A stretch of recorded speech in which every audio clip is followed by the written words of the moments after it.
Good afternoon, this is Colton with Bill Brothers Roofing, and Solar doing a digital roof inspection here out in the Point Loma area. This is a very beautiful area, beautiful property, multifamily.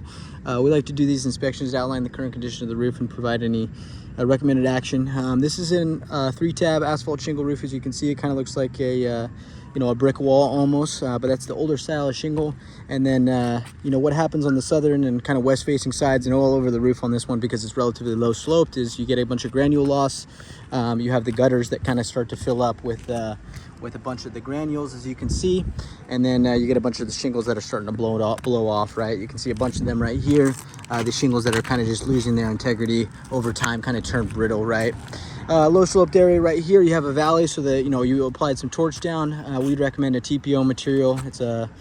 It's a better, longer lasting material in the valleys that we use these days. Again, no additional cost, just a better material that's offered.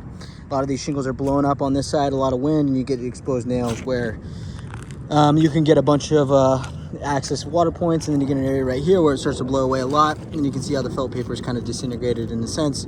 And then you have 2 layers of the felt paper because it's a low sloped roof, and then you got bad plywood right here that needs to be replaced. So I'm gonna go ahead and just block this for the owner, just so it doesn't happen any worse.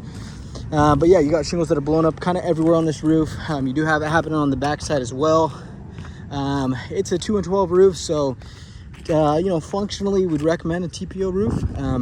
But a TPO is a little bit more expensive per square foot.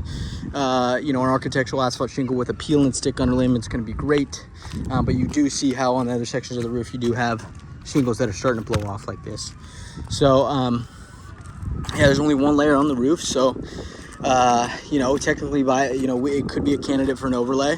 Because you could put 2 layers of roofing material on it. Yeah, that could be an option as well for this roof. We still have access to be able to repair any of the damaged fascia, so we'll maybe outline that.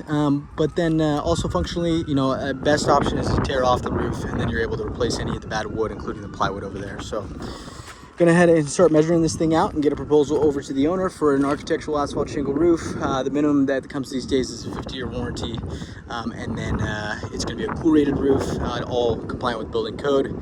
And then additionally, we'll add some ventilation here. We'll do a ridge vent across right here, just to make sure that we're venting the building correctly. All things that are just good and required by code, that aren't driving up price. It's just standard of what we offer these days.